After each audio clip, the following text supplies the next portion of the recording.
بێگومان وەکو جێبستی بوون ڕەوشی حاجیانی هەرێمی کوردستان ڕەوشێکی مستەقڕیانێ لە ڕووی تەندروستیەوە بەشی هەرە زۆریان تەندروستیان باشە جار بەجار چۆن ئێمە لە نێو هەرێمی کوردستانیش تووشی وەکو من ئێستا گەرومان یان تەندروستیمان تا ڕادەیەک تێک دەچێت بەشێک لە حاجیانش هەندێک جار تەندروستی بە شێوەیەکی کەم تێک دەچێت بەڵام دۆخی هەر هەمویان مستەقڕە مەترسی لەسەر ژیانیان نییە کەوایە پرۆسەکە بە باشی بەڕێوە دەچێت سبەش دەستنە حرەفە باشە ئێمە ئەمڕۆ میوانێکی تریشمانەیە نەبەز ئیسماعیل بەڕێوەبەری بەشی ڕاگەاندن لە وەزارەتی ئەوقافی حکوومەتی هەرێمی کوردستان بەخێراتی کاک چاوان بێ لەوە دەست پێ دەکەم بەگە بیتە پێش تۆزێ حکوومەتی عێراق بڕیارێکی دەرکردووە دەڵێ بۆ هەر حاجێکی عێراقی 190 دینار پارەی بۆ دەگەڕێنەوە 190 دۆلاری ئەمریکی باشە بۆ هەرێمی کوردستان شمول دەکات یان نە بەناوی خودای بەخشندەی میهرەبان وەکو پیشەی هەموو شەیەن بەڕاستی حکوومەتی عێراقی هەر بڕیارێک کە دەدا هەر شتێکەوە لە بەرژەوەندی هەرێمی کوردستان بێت و هاوڵاتیانی هەرێمی کوردستان تێیدا سوودمەند بن بێگومان هاوڵاتیانی هەرێمی کوردستان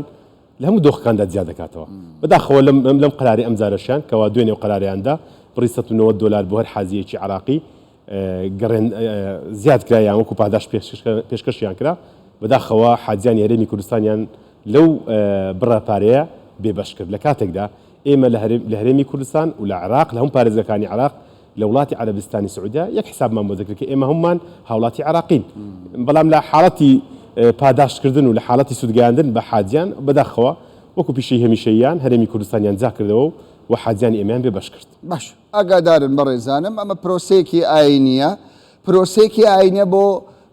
هەموو مسلمانانی جیان لە عێراقەوە بەشێکی زۆر لە مسلمانان سەردا دەکە ژمارەکەی چەند دەبێت 9000 لە عێراق بەگشتی هەموو حاجیانی عێراق بەڵێ 15128 حاجی هەموو عێراق هەموو عێراق هەرێمی کوردستان 2120 کەس 2120 باشە حکوومەتی عێراق ینی پارەی بۆ زیاتر لە 13000 کەسی حاجی کە خەڵکی ناوەڕاست و باشوور عێراقن خەرج دەکا بەڵام بۆ خەڵکی کوردستان کە ینی ناسنامەکەی عێراقیە ناسنامەکەمان عێراقیە دەچینە هەر شوێنێک ناڵێت تۆ کوردی عەرەبی تورکمانی ئاشووری ناسنامەمان عێراقی بەڵام بەداخەوە ئەوە سیاسەتی حکوومەتی عێراق باشە با بینە سەر خەرجیەکان هەندێک جار دەگوترێت ئەو خەرجیانەی کە حەجاجێکی کوردستان دەکەوێتە سەری پارەکەی زۆرە ئێوە وەکو وەزارەتی ئەوقاف دیراسی ئەوە تا کردووە بۆچی دەبێ 7000 8000 دلار بۆ فەریزەیەکی حەج ئەوەندە کاکەمەران تێچوەکە 7000 دلار نییە تێچوەکەی تێچوی حاجیانی هەرێمی کوردستان بڕی 4700 دلارە باش واتە 47 وەرەقەی ئەمریکی ئەمە لە حکوومەت دووەری دەگرێت ئەو 47 وەرەقەی حەز دەکەم بە کورتی بۆ جەنابەت شی بکەمەوە لەو 47 وەرەقەی بڕی 3400 دلار کە دەکاتە 34 وەرەقەی ئەمریکی ڕاستەوخۆ دەچێتە دەستەی باڵای حەجی عێراقی و متەوەفینی سعودی لەو بڕە پارەیە یعنی لەوێش عێراق پارە بەڵێ بۆی هاوڵاتی تێبگاکەوە ئەو پارەیە پارەی هەرێمی کوردستان نییە ئێمە نزیکەی 34 وەرەقەی ئەمریکی لەو ڕێژەیە دەدەینە دەستەی باڵای حەجی عێراقی لە بەرامبەر چی لە بەرامبەر مانەوەی حاجیانی ئێمە 5 ڕۆژ لە شاری مەدینەی پیرۆز کە حاجی لە مەدینەدا دەبەزێ یەکەم جار و خواردن و خواردەوە لەسەر دەستەی باڵای حەجی عێراقی بۆ ماوەی 5 ڕۆژ و لە بەرامبەر ئەوەدا تەنیا ئەو 5 ڕۆژە ئێمە 3400 دلار یعنی 34 وەرەقە ڕاستەخۆ دێن دەستەی باڵای حەجی عێراقی و ئەوانش لەگەڵ متەوەفینی سعودی تەنسیقیانی هاوبەشیان هەیە ئەو پارەی دابەش لەسەر هەموویاندا تا لەگەڵ وەزارەتی ئەوقاف لە بەغداد چۆنی ئێمە ینی بۆ ئەو پارەیە تەرخان ناکە خۆ ئێوە پارەداونەتێ وڵاتی عەرەبستانی سعودی معاملە لەگەڵ دەوڵەت دەکات بەداخەوە کە هەرێمی کوردستان دەوڵەت نییە ئێمە ناتوانین ڕاستەوخۆ معاملە لەگەڵ ئەوان بکەین ئەگەر چی لە زۆر بابەتدا ئەوان بەڕاستی مڕونیان بۆ هەرێمی کوردستان هەیە یعنی دەتوانین بڵێن معاملەیەکی زۆر جیاواز لەگەڵ حاجیانی هەرێمی کوردستان دەکەن بەڵام ئێمە لە ڕوو قانونیەکە و تەماشا بکەین ئێمە دەبێ هەموو لە هەموو بارێکدا بگەڕێنێ بۆ دەستەی باڵای حەجی عێراقی و بەداخەوە کە ئێمە بۆ شێوازەین ینی خۆزگەوانە بووە بەڵام لە هەموو بارێکدا ئێمە دەبێ بگەڕێنێ بۆ ئەوان و ئەوانیش دەتوانن دەسەڵاتی گرتنی هۆتێل و شوێنی حەوان و خواردنیان لە شاری مەکە و مەدینەی پیرۆز لە دەستە و دەتوانن گرێبەز بکەن بۆ بەناچاری ئێمە لەگەڵ ئەوان و لە خستوتی زەوی عێراقی دەبێت لەگەڵ ئەوان گرێبەزکەین بۆ گواستنی حاجیانی ئێمە هەموو ئەوانە پارە لە حاجی ئێمە دەبات چەند حەجاجی ئێمە هەیە لە عێراق ئێستا ئەم ساڵ بۆ ئەم ساڵ ڕێژە ڕاستیەکەی ئێمە 4350 کەسە بەڵام بەڕێژەکەمەکەی ئێستا 2120 حاجی هەرێمی کوردستان ئێستا لە وڵاتی عەرەبستان ئێستا ئەم دوای نوێژی عەسر کە نوێژی عەسر تەواو کرد یەکسەر دەست بە مەراسیم و فەریزەی حەج دەکەن و یەکەم هەنگاویشان ڕۆیشتنە بۆ شەوی عەرەفە باشە خبرێکی تازە هەیە هەواڵێکی تازە هەیە دەڵێن مەرجی تەمەن نامینێ بەڵێ تەواو لە مەودووە مەرجی تەمەن نامینێ ئەمە چۆن ئەگەڕوون کرد ئەم ساڵ ئێمە لە کۆی 4350 کەس ئەو حاجیانی کە مەشمول بوون کە تەمەنیان لە 64 ساڵ کەمتر بوو واتە لە موالی 1958 بەسەرەوە بوو فەرزی حەزیان جێبەجێ کرد ئەوانەی ترکە ینی شمولی بەڵێ 50 بەرە خوارەوە کە شمولی یەکە دەکاتە 65 ساڵ و 6 بەرەو سەرەوە وڵاتی عەرەبستانی سعودی بەهۆی هاتنی ڤایرۆسی کۆڕۆنا ئەو حاجیانەی بۆ هەموو جیهان دەرهێنا بەڵام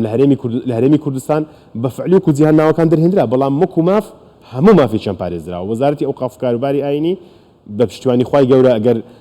تەمەن هەر گیرا و نەما کۆتایی هات ئەوە ساڵی ئایندە حەجی خۆیان دەکەن و هیچ کێشەیەکیان چکە ناویانە تری پشک دەرچەوە و مافی خۆیانە باشە کاکنە بەس بیستان لەوە نەکردەوەتەوە بەشێکی زۆر لە موسڵمانە گلەی دەکەن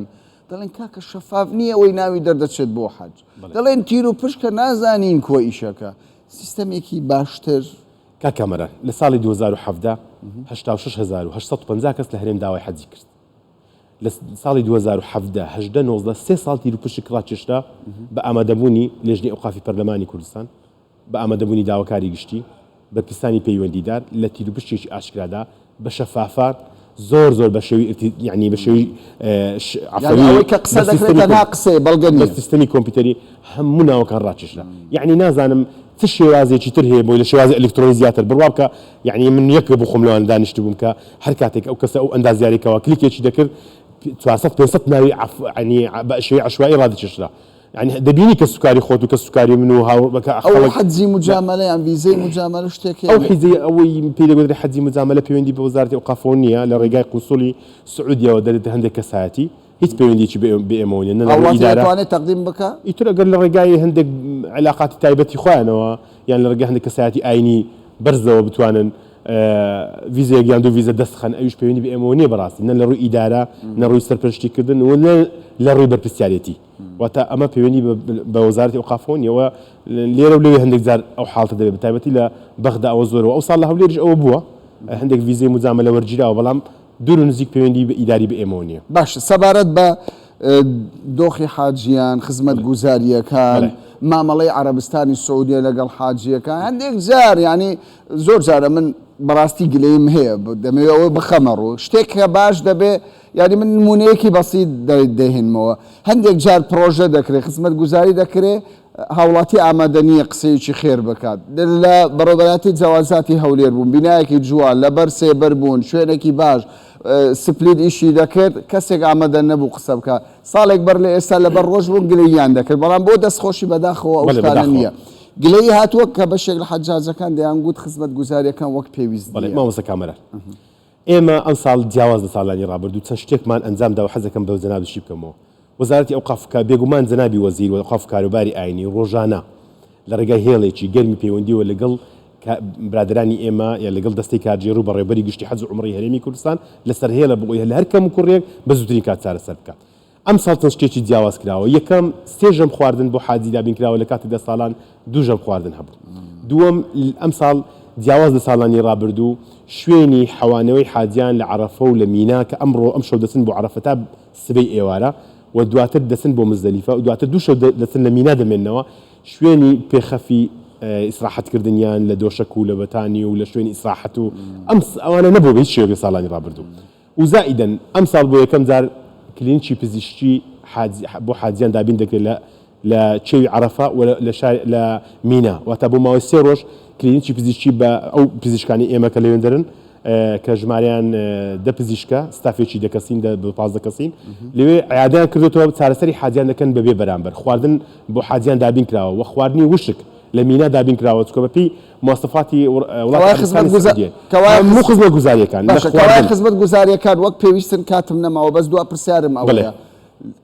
یعنی ڕێوڕسمی عومرە پارەیەکی کەمی دەوێت حەج پارەیەکی زۆری دەوێت شێخ نیاز وەڵامی بەشێکی دامەوە بەڵام خەڵکێکی 20 ڕۆژش دەمینێتەوە کاکەمەرە حەج پرۆسەیەکی دیاریکراوە لە یەک کاتدا ئەنجام دەدرێت عومرە بە شێوەیەکی ئۆپن و کراوەیە هەموو کاتێک ئەنجام دەدرێت ئەمە جیاوازەکەیە